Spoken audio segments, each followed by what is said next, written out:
Ok.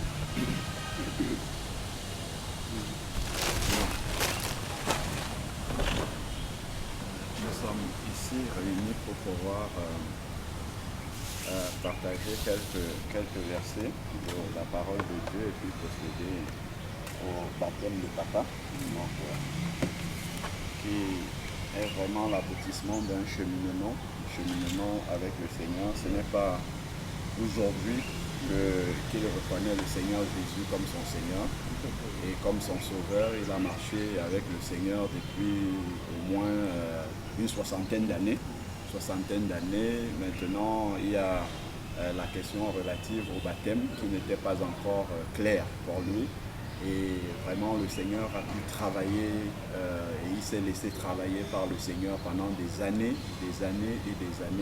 Et vraiment, on ne peut que glorifier le nom du Seigneur et rendre grâce à Dieu pour la capacité qu'il a par le biais de son esprit à pouvoir convaincre les cœurs. Et vraiment, nous sommes encore reconnaissants au Seigneur parce que c'est vraiment lui qui fait toutes choses. Et puis c'est devant lui en fait que nous avons des comptes à rendre parce que l'engagement est personnel. Et l'engagement n'est pas vis-à-vis d'une dénomination, mais notre engagement est vis-à-vis du Seigneur. Voilà, lui-même. Parce que c'est le Seigneur qui a été à la croix pour chacun d'entre nous. Ce n'est pas la dénomination, ce n'est pas le pasteur, ce n'est pas vraiment les chrétiens qui nous entourent. Voilà, donc quel que soit en fait la compréhension des choses, des personnes avec qui nous sommes, ce qui est important, c'est vraiment ce qui est contenu dans la parole de Dieu. Qu'est-ce qui est sorti de la bouche du Seigneur? Quel modèle nous suivons? C'est le Seigneur Jésus-Christ qui est notre modèle et nous devons passer exactement par le chemin au travers duquel le Seigneur Jésus est passé. Donc voilà pourquoi nous devons vraiment l'avoir pour seul modèle. Donc j'ai été vraiment agréablement, pas surpris, mais agréablement reconforté dans ma foi lorsque j'ai entendu papa dire « je suis un chrétien de vérité ». Donc comme la parole de Dieu nous dit, c'est de contrôler les Écritures là où nous sommes. Ce que nous voyons appliquer, il faut toujours contrôler dans la parole de Dieu. Est-ce que ce que nous faisons est conforme aux Écritures?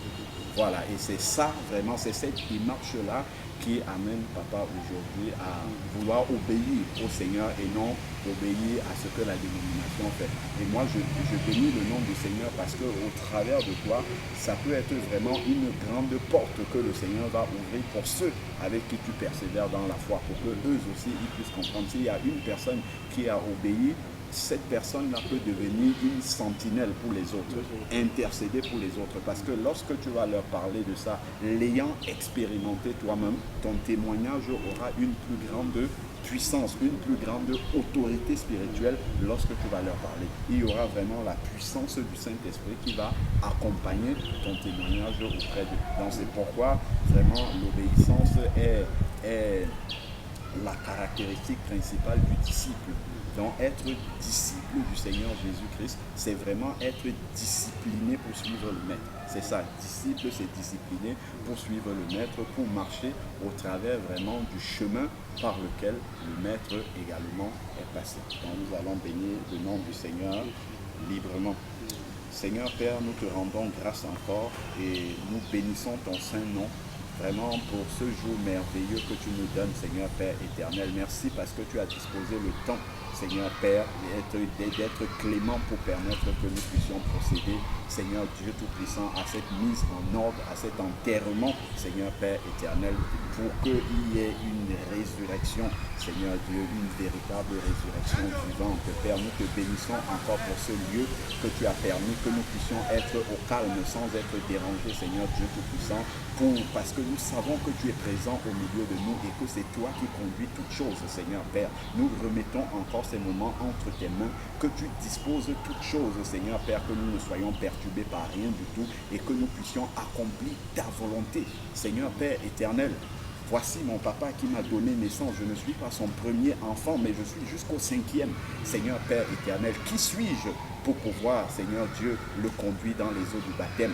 Mais j'ai ce souvenir, lorsque Jésus est venu pour se faire baptiser, Jean-Baptiste a dit non, ce n'est pas moi qui dois te baptiser, mais c'est moi qui ai besoin d'être baptisé par toi. Et voilà la parole d'humilité du Seigneur Jésus qui a dit laisse accomplir, accomplissons les Écritures, laisse accomplir les Écritures. Donc aujourd'hui vraiment le Seigneur sait toutes choses de permettre que ça soit moi qui ne suis que le 5e de ses enfants, de pouvoir le conduire dans les eaux du baptême. Ce n'est qu'un grand sujet d'action de grâce.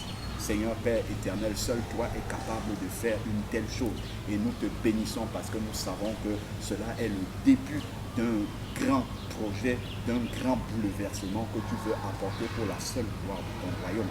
Seigneur Père, prends le contrôle de toutes choses et que vraiment cela puisse apporter un renouveau complet dans la vie de papa, Seigneur Père, et qu'il puisse toujours demeurer fidèle à tes pieds, te servir jusqu'à ce que tu reprennes son souffle de vie ou jusqu'à ce que tu reviennes, Seigneur Père éternel, parce que nous avons aussi cette espérance vivante que tu reviennes bientôt.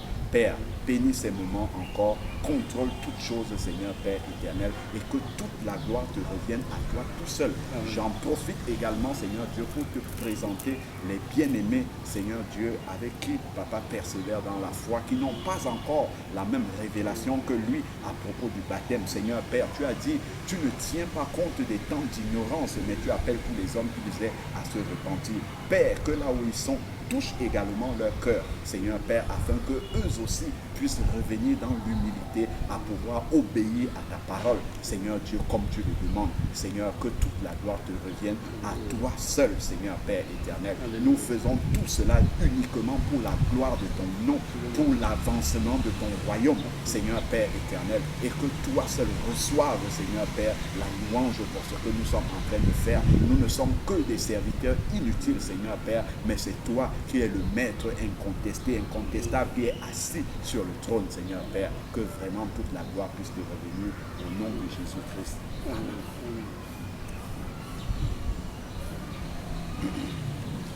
Donc, nous allons simplement lire quelques versets au sujet du baptême. Donc, on a déjà partagé sur le fait que il n'y a pas besoin de faire un catéchisme, c'est vraiment lorsque le cœur est touché. On a pu voir dans Acte 8 avec l'eunuque éthiopien qui se déplaçait à Jérusalem pour venir justement faire des offrandes au Seigneur, mais le Seigneur a permis qu'il puisse rencontrer Philippe, a dépêché même Philippe pour que Philippe a lui parler plus précisément, lui expliquer les Écritures afin qu'il puisse être dans la volonté de Dieu. Et une fois qu'ils ont rencontré l'eau, comme on a cette possibilité-là aujourd'hui, il a posé la question à Philippe, voilà l'eau, qu'est-ce qui empêche que je sois baptisé? Et Philippe lui a dit, si tu crois de tout ton cœur, cela est possible. Donc aujourd'hui, effectivement, la foi est dans le cœur de papa. Donc il n'y a rien qui empêche, il y a l'eau, il y a la foi, il y a la parole. Donc vraiment, tout est réuni pour que cela puisse se réaliser. Donc je vais lire juste dans Éphésiens chapitre 4. Éphésiens chapitre 4, verset 5.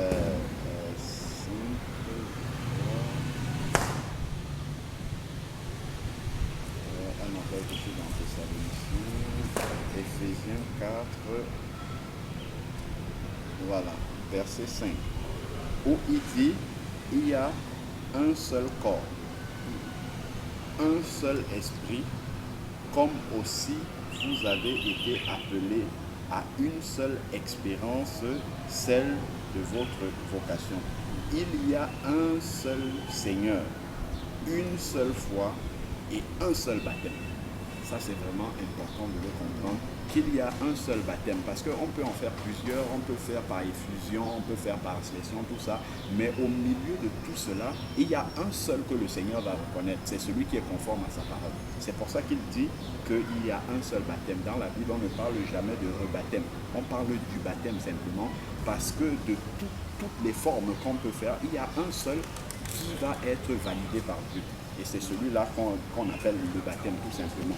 Et au travers de Acte 19, comme on a pu le lire la dernière fois, et c'est vraiment ton cas, hein, dans Acte 19, c'est vraiment ton cas parce que il s'agit des disciples, des personnes qui sont déjà disciples, qui suivent déjà le Seigneur, qui sont déjà engagés dans la voie du Seigneur, c'est-à-dire comme Acte 2 au verset 42 le recommande. Ils se sont repentis de leurs péchés, ils ont accepté Jésus comme leur Seigneur et Sauveur, et maintenant il faut qu'ils passent par les eaux du baptême. Dans Acte 19 dit, et seulement eux aussi n'avaient pas été éclairés en ce qui concerne la question du baptême qui est conforme à la parole de Dieu, donc le seul baptême que Dieu valide, comme on a vu qu'il y a un seul baptême. Donc pendant que Apollos était à Corinthe, Paul, après avoir traversé les hauteurs du territoire, se rendit à Éphèse. Il rencontra quelques disciples. Donc, quand on parle de disciples, comme Jésus a dit dans Matthieu 28, allez faites de toutes les nations des disciples. Donc, des disciples sont des personnes qui ont accepté de renoncer à leur voie pour se tourner, se discipliner à suivre le Maître. C'est ça. Donc, ils ont déjà reçu la parole de Dieu. Ils ont déjà accepté de se détourner de leur ancienne vie pour suivre ce maître-là. Et maintenant, donc, ils avaient déjà reçu la parole. On ne peut pas dire que c'est des personnes qui ne connaissent pas Dieu. Ils connaissent Dieu. Donc, ils sont disciples et ils ont même pris la décision de pouvoir suivre le maître. Il leur dit, avez-vous reçu le Saint-Esprit quand vous avez cru? Ils répondirent, nous n'avons même pas entendu qu'il y ait un Saint-Esprit. Nous n'avons même pas entendu qu'il y ait un Saint-Esprit. Parce que dans Acte 2, verset 42, Pierre a dit aux personnes qui écoutaient la parole de Dieu le jour de la Pentecôte, il leur a dit, repentez-vous et que chacun de vous soit baptisé et vous recevrez le don du Saint-Esprit. Donc après le baptême, l'Esprit de Dieu doit venir habiter. Mais c'est pourquoi Paul ici, lorsqu'ils disent qu'ils n'ont pas entendu parler du Saint-Esprit, il se dit là, il doit avoir un problème avec le baptême. C'est pour ça qu'il associe immédiatement au baptême. Et on peut voir également dans Luc 3, lorsque Jésus s'est baptisé, il y a l'Esprit de Dieu qui est descendu sur lui sous la forme corporelle d'une colombe. On voit que au travers du baptême, il y a toujours cette association-là, l'Esprit qui vient faire le travail. Il y a l'Esprit qui vient apporter le renouveau dans la vie de la personne qui s'engage. Et donc, effectivement, voilà pourquoi Paul, ici, dans ce passage, associe directement le fait qu'il n'y ait pas eu la réception du Saint-Esprit. Il associe cela, justement, à un problème au niveau de la conformité du baptême. Voilà. Je vais voir si... Parce que toutes les 20 minutes... Voilà. Donc, effectivement, voilà pourquoi Paul, ici, là, directement, il pense qu'il pourrait avoir un problème avec le baptême. Donc, il va donc leur poser la question. Il dit, quel baptême avez-vous donc reçu? Quel baptême avez-vous donc reçu? Donc, si vous n'avez pas entendu parler du Saint-Esprit, probablement vous ne l'avez pas encore, mais c'est quelle forme de baptême alors? Parce que pour lui, immédiatement après le baptême, il doit avoir le Saint-Esprit qui arrive pour aider à marcher conformément à la parole de Dieu. Parce que quand la semence de Dieu, on l'avait lu dans 1 Jean 3, verset 9 au verset 10, celui qui est né de Dieu ne pratique pas le péché. Et c'est parce que l'Esprit de Dieu, comme dit Jean 16 au verset 8, a été donné pour convaincre de péché. Donc quand l'Esprit de Dieu est là, tout de suite quand on a péché, on a envie de se mettre devant le Seigneur pour dire pardon Seigneur. Et lorsqu'on est tombé par accident, tout de suite on demande pardon. Et l'Esprit de Dieu nous révèle même le danger du péché avant qu'on ne l'ait commis.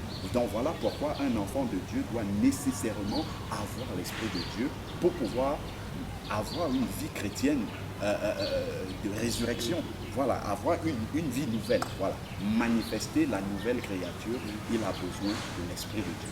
Il a besoin d'être conduit par l'Esprit de Dieu. Comme le dit Romains 8 au verset 14, tous ceux qui sont conduits par l'Esprit de Dieu sont fils. C'est l'Esprit de Dieu qui atteste que nous sommes son enfant. Voilà, et c'est ça qui fait la différence entre quelqu'un qui ne connaît pas Dieu et celui qui connaît Dieu.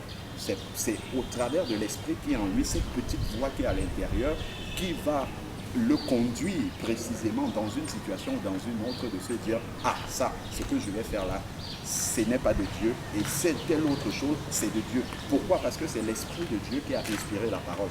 Et donc, lorsqu'on se retrouve dans une situation particulière, c'est l'Esprit de Dieu qui va nous dire « Attends, tiens, par rapport à la situation dans laquelle tu te trouves, voilà le passage qu'il faut que tu appliques. Voilà la partie de la parole de Dieu qui doit être mise en pratique pour que, justement, tu sois dans la volonté de Dieu. » Ça, c'est l'Esprit de Dieu qui fait ça. Et comme l'Esprit de Dieu a inspiré toute cette parole, il sait à quel endroit il va aller piocher la bonne parole pour te dire là, dans ce cas de figure-ci, c'est ça que tu dois appliquer. Il a dit dans Jean 16, le Seigneur a dit dans Jean 16 que lorsque l'Esprit vous sera donné, il vous conduira dans toute la vérité, il vous rappellera mes paroles. Il vous rappellera mes paroles et vous annoncera les choses à venir. Donc, il rappelle les paroles du Seigneur afin que nous puissions les appliquer. Donc, il pose la question ici, quel baptême avez-vous donc reçu? Il dit, mais c'est le baptême de Jean. Ah, donc ils ont reçu un autre baptême qui n'est pas le baptême conforme à la parole de Dieu. Donc, si le baptême était à négliger, si le baptême n'était qu'un symbole, Paul les aurait laissés là. Il n'aurait rien fait là. Il leur aurait dit, bon d'accord, ok, vous êtes déjà des disciples et tout, je vais prier pour vous, que vous recevez le Saint-Esprit, ou je vais vous expliquer c'est quoi le Saint-Esprit. Mais on voit que Paul, il a vu qu'il y avait un problème au niveau de la forme du baptême, au niveau du type de baptême qu'ils avaient reçu. Et Paul va donc leur dire ici là, Paul leur dit, verset 4, acte 19, verset 4, Jean a baptisé du baptême de repentance. Donc il ne s'agit pas du baptême chrétien. On a lu dans Éphésiens 4, verset 5 qu'il y a un seul baptême chrétien, un seul baptême conforme aux Écritures. Donc il disait au peuple, c'est Jean-Baptiste qui disait au peuple de croire en celui qui venait après lui, c'est-à-dire à Jésus. Dans ce baptême-là, en réalité, aujourd'hui, on ne baptise plus de baptême de repentance, mais simplement, comme Jésus est déjà mort et ressuscité, avant, Jésus n'était pas encore mort et ressuscité. Parce que le baptême, c'est le symbole de la mort et de la résurrection. Mais comme Jésus n'était pas encore mort et ressuscité, voilà pourquoi Jean-Baptiste, quand les gens se repentaient de leurs péchés, il les plongeait dans les eaux. Parce que Jésus n'était pas encore mort. C'est pour ça qu'il fallait que la repentance soit matérialisée par le baptême. Mais comme Jésus n'était pas encore mort et ressuscité, il fallait qu'on plonge des gens dans les eaux du baptême et qu'ils sortent déjà pour la repentance.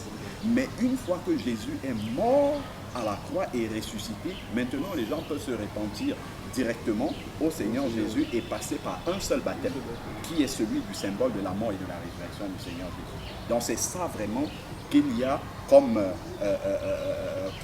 changement dans la démarche de ceux qui ont cru avant la mort et la résurrection de Jésus, pendant le ministère de Jean-Baptiste, et ceux qui ont cru après la mort et la résurrection de Jésus. Voilà pourquoi, après que Jean-Baptiste d'ailleurs ait été décapité par Hérode, on a arrêté en fait de baptiser du baptême de repentance. Maintenant, on fait un seul baptême, qui est le baptême de repentance. On plonge au nom de Jésus et puis l'Esprit de Dieu vient embraser la personne et transformer la personne et aider la personne à pouvoir marcher quotidiennement avec Dieu et être dans la volonté de Dieu. Donc voilà, Paul leur a expliqué le baptême qu'ils ont reçu. Et Jean demandait de se repentir. Il disait au peuple de croire en celui qui venait après lui.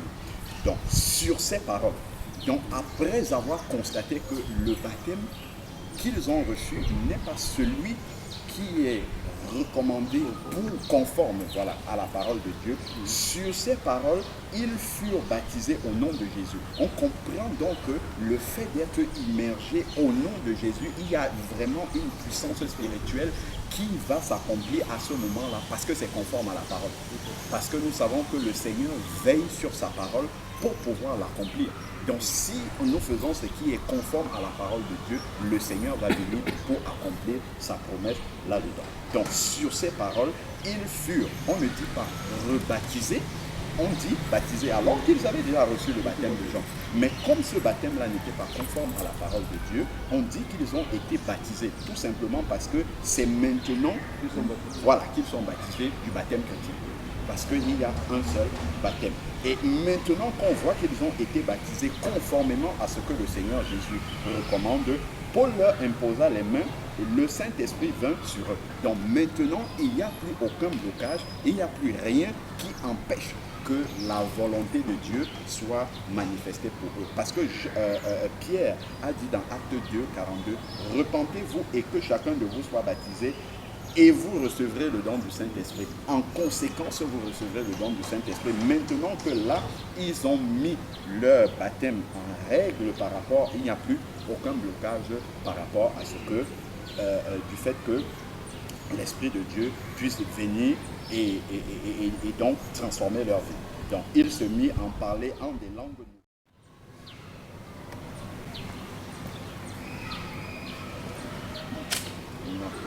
La vidéo avait coupé un petit peu, je vais finir juste l'explication là, voilà, pour avoir tout complet. Donc Jean a baptisé du baptême de repentance, donc on a bien dit que ça c'était avant la mort et la résurrection de Jésus. Donc c'est au verset 4. Mais une fois que Jésus est mort et ressuscité, on ne baptise plus du baptême de repentance.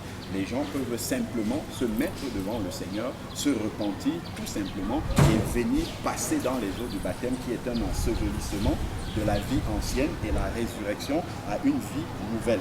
Donc on ne baptise plus du baptême de repentance. Il disait au peuple de croire en celui qui venait après lui. Donc, croire en celui qui venait après lui, c'est-à-dire en Jésus. Donc, aujourd'hui, il y a un seul baptême, comme on a dit, qui est le baptême au nom du Seigneur Jésus. Donc, sur ces paroles, on a dit tout à l'heure qu'effectivement, l'apôtre Paul aurait pu dire, bon, puisque vous êtes déjà disciple, vous êtes déjà discipliné à suivre le maître, bon, on va laisser les choses comme ça, il n'y a pas besoin d'aller plus loin, je peux prier pour vous et vous expliquer c'est quoi le Saint-Esprit, mais non. Il a commencé, sur ces paroles, il a commencé d'abord par mettre en conformité leur baptême, les baptiser au nom de Jésus, pour que justement il n'y ait aucun obstacle par rapport à la parole de Dieu, à ce que le Seigneur recommande, ce que le Seigneur Jésus recommande, à savoir plonger les gens dans l'eau au nom de Jésus. On voit justement qu'il y a vraiment une, comment dire, il y a vraiment une approbation spirituelle lorsque on respecte les Écritures telles que le Seigneur, lorsqu'on obéit, lorsqu'on on agit conformément aux Écritures. Et voilà ce que Paul va faire, il va les baptiser au nom de Jésus. Et on voit que juste après, maintenant qu'ils ont été baptisés au nom de Jésus, il n'y a plus aucun obstacle qu'ils reçoivent le Saint-Esprit. On a vu dans Acte 2 au verset 42 que Pierre, le jour de la Pentecôte, a dit aux personnes qui étaient là, repentez-vous et que chacun de vous soit baptisé au nom de Jésus.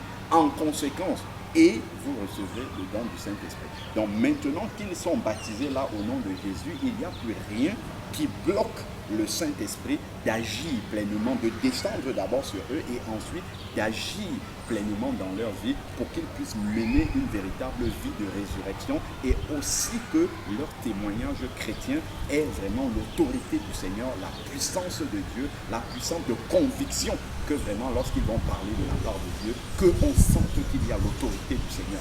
Parce qu'ils sont dans l'obéissance, parce qu'ils sont pleinement avec Dieu, parce qu'il n'y a rien dans leur marche qui empêche que vraiment qu'ils puissent être dans les voies de Dieu. Et Paul va leur imposer les mains et naturellement le Saint-Esprit va venir. Parce que Dieu veille sur sa parole pour l'accomplir. Il veille vraiment sur sa parole pour l'accomplir. Et on voit encore ici que véritablement le Seigneur est au contrôle de sa parole. Et ces personnes étaient au nombre de 12. Et comme je disais tout à l'heure, en fait, cela nous rassure que les cas que nous pouvons vivre aujourd'hui sont les cas qu'on retrouve dans la Bible. Là, on a des personnes qui sont déjà converties, qui suivent déjà le Seigneur, mais qui ne sont pas éclairées au sujet du baptême.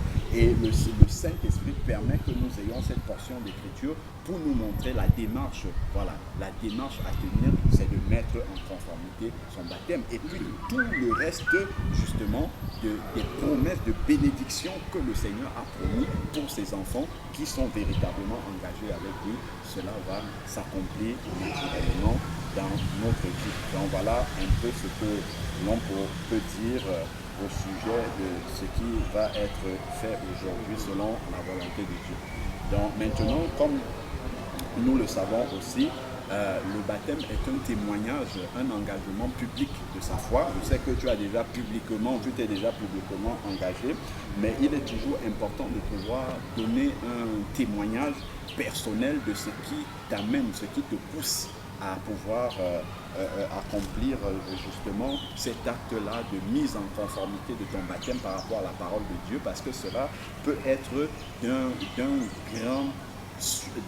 d'un grand apport en fait aux personnes qui vont écouter et éventuellement ce message aussi. Ça peut amener des personnes à être débloquées, parce que effectivement on sait que la Bible dit dans 2 Corinthiens 4 au verset 10 en descendant qu'il y a des forteresses, des hauteurs qui s'élèvent contre la connaissance de Christ, c'est-à-dire qu'il y a des choses qu'on peut avoir entendues dans lesquelles on a cheminé pendant longtemps qui peuvent être des blocages en fait. Et le fait de suivre un témoignage, moi par exemple, c'est le témoignage d'un chrétien qui est né catholique, qui enseignait même la parole de Dieu, qui est né à Lourdes, c'est le frère Henri Viomura. Quand j'ai entendu son témoignage, qui était prof de psychologie, qui avait fait un blocage sur le baptême, quand j'ai suivi son témoignage, je me suis dit, ah ben tiens, je ne suis pas seul à être bloqué sur ce point-là. Et il partageait publiquement comment est-ce que le Seigneur a touché son cœur pour qu'il comprenne que non, en fait là, son baptême qu'il avait reçu chez les catholiques n'était pas conforme. Et ça m'a vraiment touché, et ça m'a amené à vraiment aller prier le Seigneur pour demander, et même à l'appeler lui-même pour lui demander, mes frères, comment ça s'est passé. Et c'est au travers de son témoignage que moi j'ai été développé. Donc voilà pourquoi vraiment le fait de témoigner comme ça, de dire personnellement le cheminement par lequel tu es passé, là ça fait au moins 60 ans, oui, 60 ans par là, que tu as été aspergé d'eau, et voilà, le Seigneur a pris pratiquement 60 années de ta vie pour t'amener à comprendre cette portion d'écriture. Et ça nous montre vraiment la bonté de l'Éternel. Que l'Éternel, il ne regarde pas à la montre. Tant qu'on a le souffle de vie, il peut nous amener effectivement à pouvoir être en œuvre avec lui.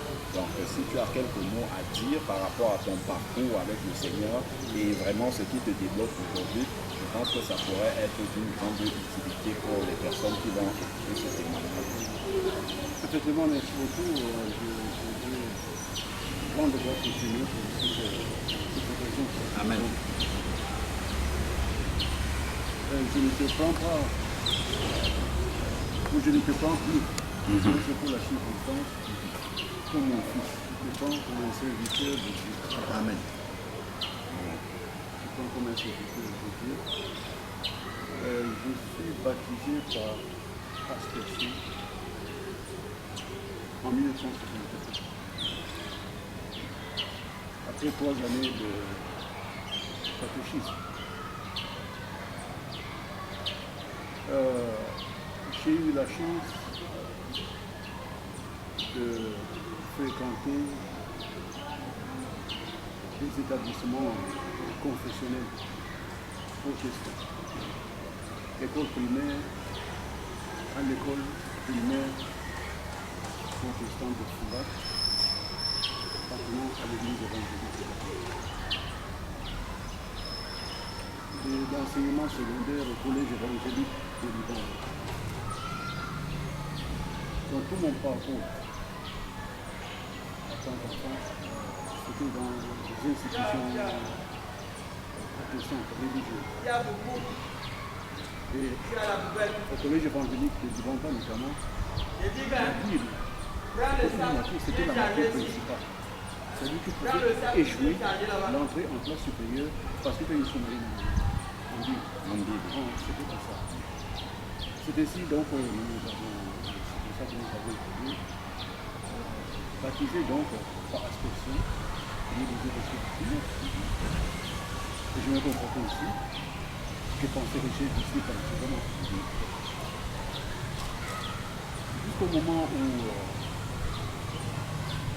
j'arrive en France, il est arrivé un samedi, le lendemain dimanche, on va dans une église, et cette église, au moment de la Saint-Saint, célébration de la Saint-Saint, dit que tous ceux qui ne sont pas baptisés par immersion, qui n'approchent pas la table du Seigneur. J'ai eu envie de sortir et m'en aller ailleurs. mais je me suis retenu par respect pour le Seigneur, je suis devant lui, je ne suis pas devant le temps. Amen. Ouais. Et je suis resté à ma place. Après la cinquième, ils sont sortis. Et je ne comprenais pas que des frères. Parce que pour moi, jusqu'à ce moment, le baptême c'était un symbole. Je me disais que ce soit par inscription, par immersion, j'ai dit même quelque part, que même avec la saline, on se baptisait. Parce que je me disais, nous avons lu la première étude de Pierre, au chapitre 3, verset 21, où il dit que le baptême est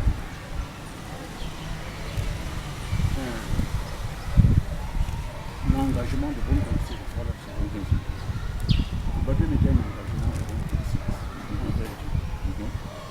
Je me disais, c'était le baptême c'est un symbole. C'est le cœur lui-même qui est baptisé. Et comme vous ne pouvez pas sortir votre cœur pour le baptiser, pour le laver, pour qu'il soit propre, le baptême c'est un symbole. Donc, que je sois planté dans l'eau, je ressors, le péché étant à l'intérieur et non pas à l'extérieur, je sortirai avec mon péché dedans. Il faut absolument que je baptise ce corps-là pour lui enlever ce péché. C'est pour ça que je disais que la forme du baptême importe peu. Pour moi, c'est comme ça. La forme du baptême importe peu. Étant donné que c'est le cœur qui est baptisé, c'est le cœur qui est péché, c'est ce cœur-là qui doit être nettoyé. Nettoyé. Circoncis, en fait. C'est ça le mot, la parole. Que le cœur doit être circoncis. C'est comme ça que j'ai connu. Et ce jour, le fils que voici, qui m'a donné un prospectus sur le baptême, c'est quand je prenais compte de l'histoire. Parmi les documents que j'ai reçus, il y avait un sur le baptême. J'ai lu, c'était un parrain baptiste que nous appelons. Je me suis dit que vraiment vers la tendance de sa dénomination. J'ai pris ma main pour écrire. Pour écrire sur le baptême, tel que je l'entends. Et exposer que le baptême, c'est public, c'est pour que les gens voient que je suis engagé. Mais qu'en fait, le baptême chrétien, je me disais encore que c'était un baptême intérieur qui doit être baptisé. La forme dont il faut tout faire. Et je me suis rapproché à mon autre Bible pour ne pas dire les choses à moi, mais dire les choses de la Bible. De la Bible. Voilà. Dans la religion, ce passage que vous avez partagé après, que je me suis dit attention, je vais dans le cœur.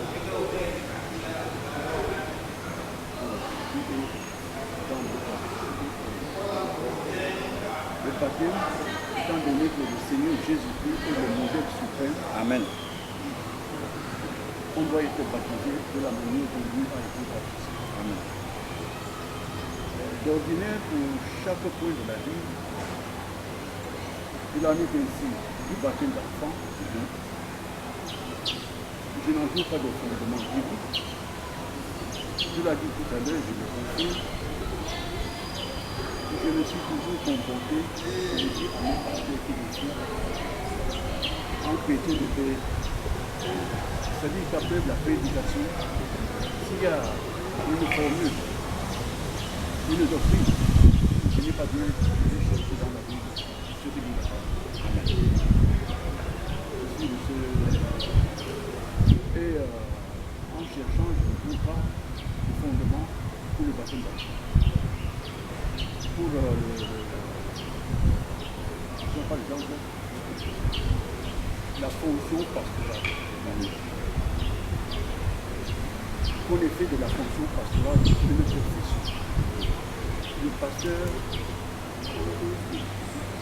pas l'arrêter, comme les autres travailleurs. Et dans la Bible, je ne vois aucun exemple d'un serviteur de Dieu qui va à la retraite.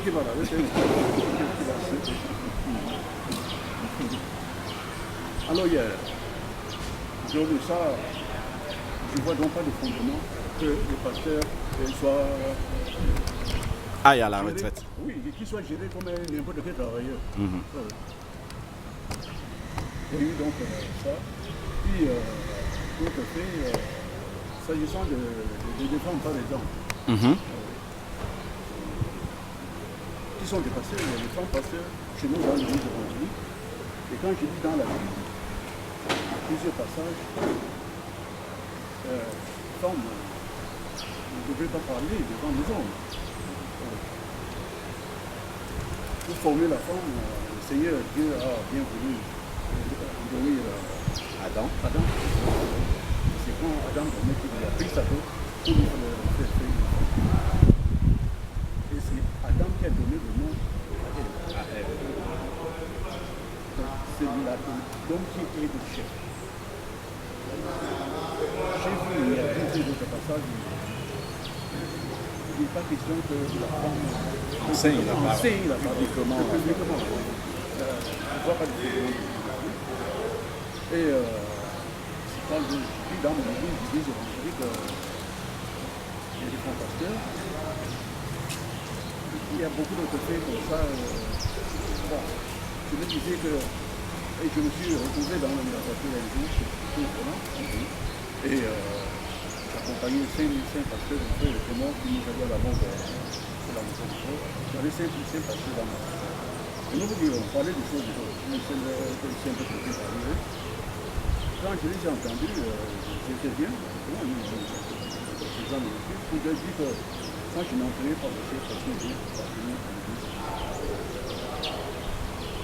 Je vois, je n'entendais pas passer pour avoir appartenu sur la terre et le jour de la si dans l'église évangélique, comme je l'ai fait dans le monde, l'essentiel pour moi, c'est de marcher en conformité avec la parole. Amen. Quand vous me passez, vous êtes bien, quand vous prêchez, je vais regarder, vérifier si ce que vous dites est conforme aux Écritures. Donc, il y a pas mal de gens, je ne suis pas d'accord avec la pratique de l'Église, mais je ne la quitte pas. Je ne la quitte pas, parce qu'après tout, vérification faite, parce que ce n'est pas sous silence. J'ai vu toutes les dénominations je suis commissaire à la fête. J'ai des commissions spéciales. Voilà. Et la présidence de la République m'a à un moment donné demandé de voir faire un rapport sur le mouvement religieux dans le pays. Ça m'a permis de fréquenter différentes églises. Et d'en savoir les deux sources. Les motivations souvent n'ont rien à voir avec la parole de Dieu. Cette occasion, il n'y a aucune église parfaite. Amen. Il n'y a aucune église parfaite. Donc ce n'est pas la peine de quitter l'église parce qu'elle fait ceci, elle fait cela. Il n'est pas de je reste dedans et j'ai ma conception, je dirais pas personnelle. Conforme. Voilà, c'est le modèle, le corpus qui est ton référentiel.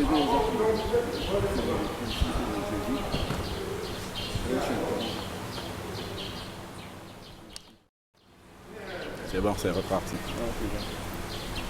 C'est donc comme ça que je suis. La foi.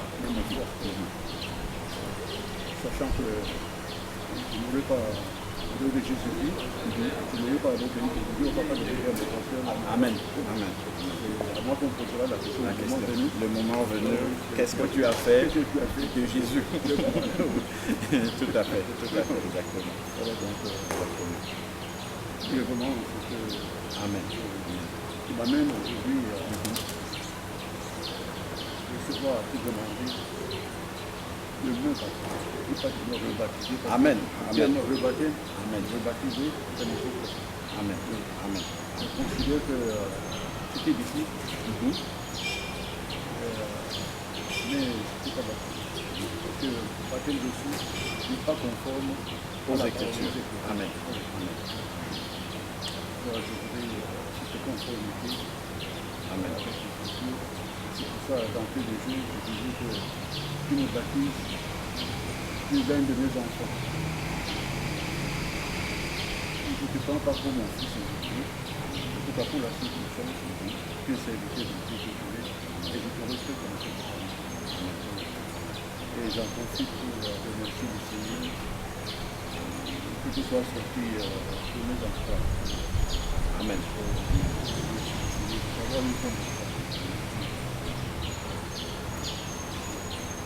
Gloire à Dieu.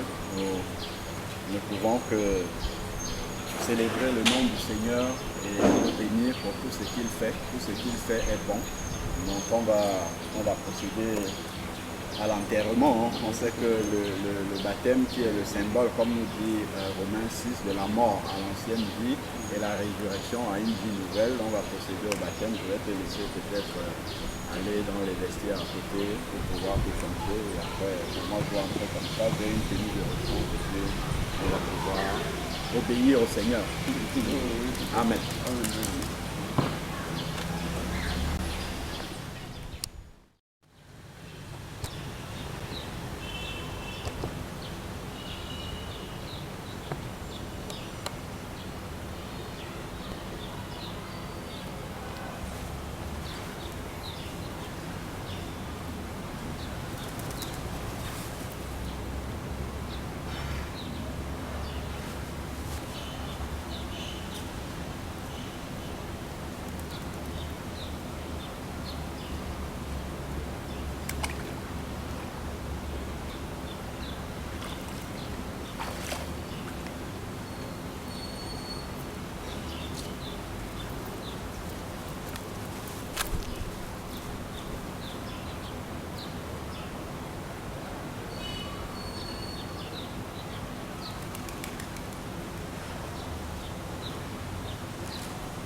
Première fois que je vais baptiser, je n'ai aussi profondément.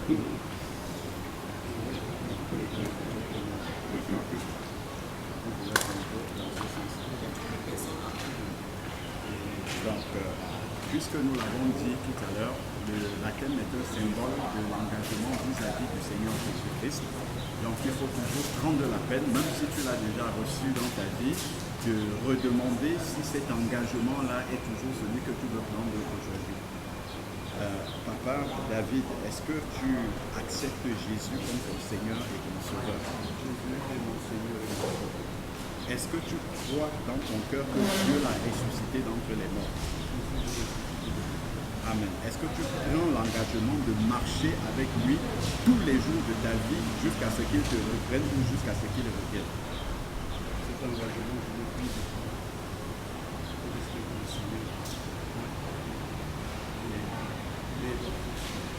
Amen. Donc, c'est en cette qualité-là, sur cette déclaration, que je te baptise au nom de Jésus-Christ. Amen. Amen.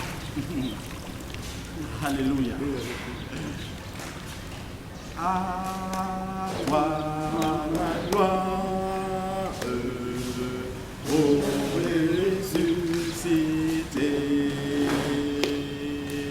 À toi la victoire pour l'éternité.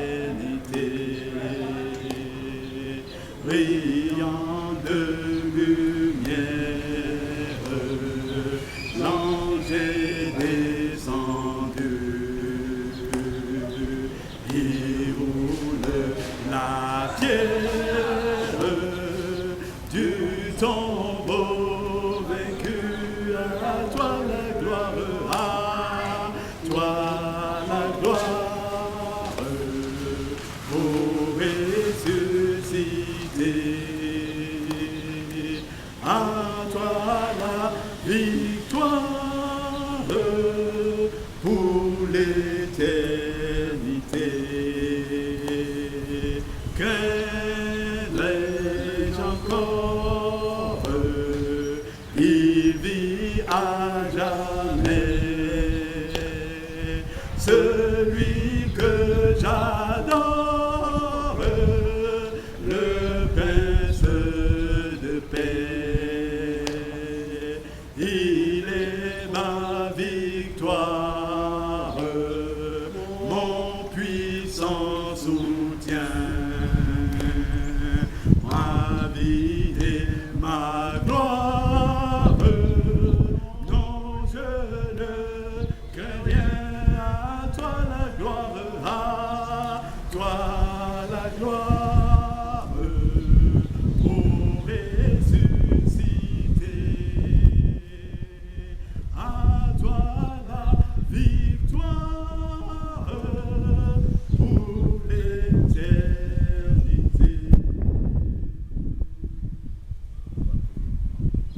Seigneur Dieu Tout-Puissant, Emmanuel, Dieu des armées, toi qui prononces une parole et qui dis qu'un seul iota ne passera pas, qu'il est plus difficile au ciel et la terre de passer que ta parole de passer.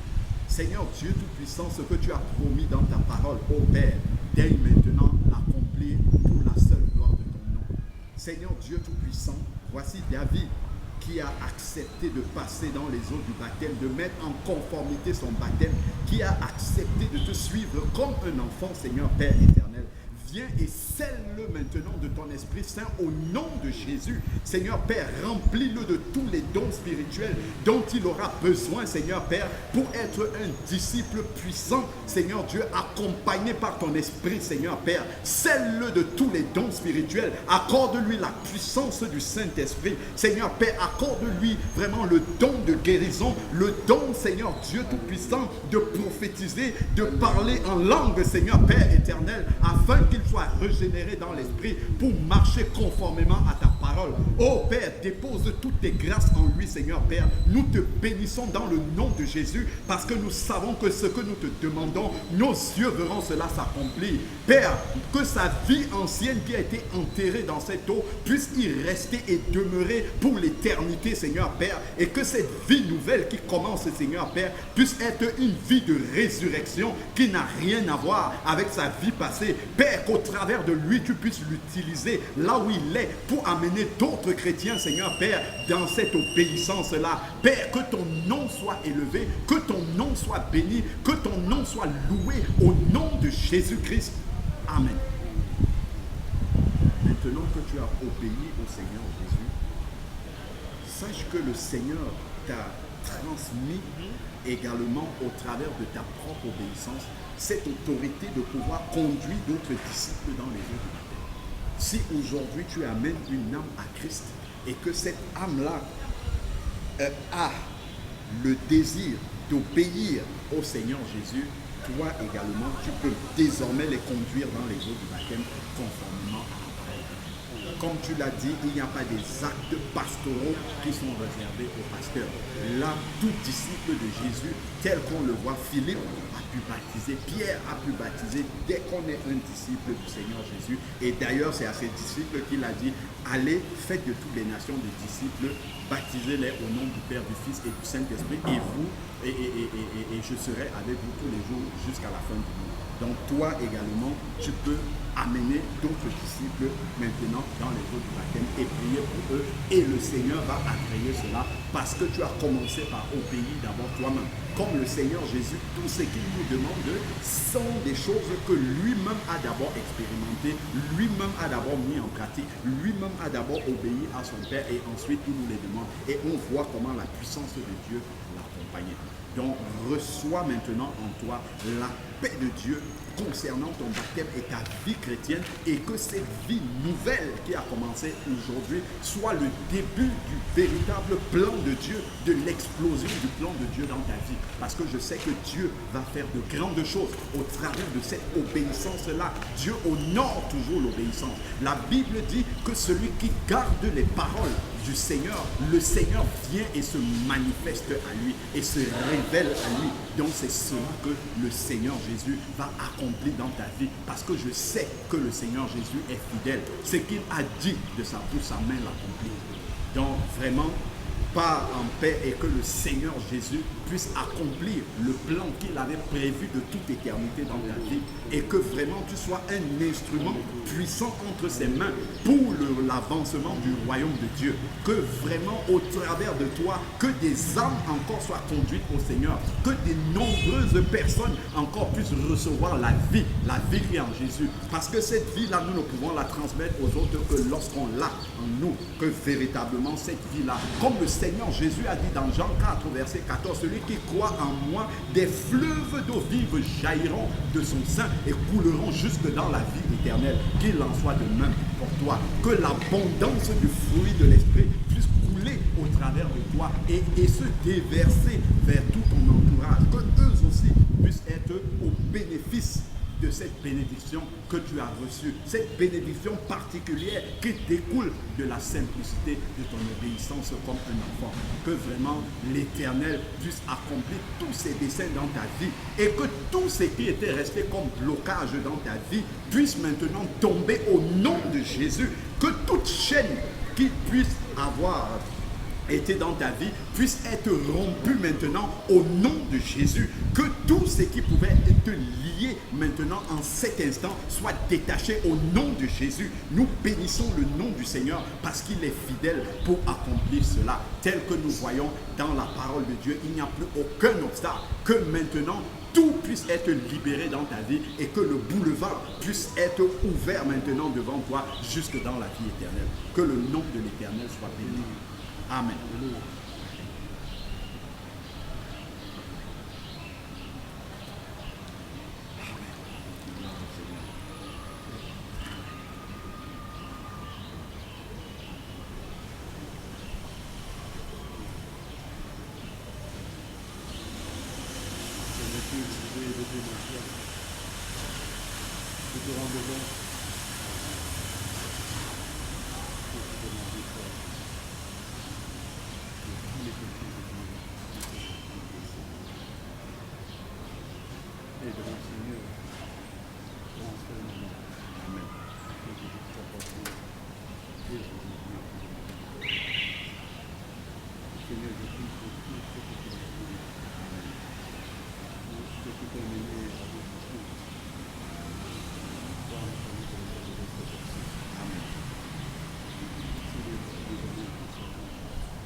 Amen.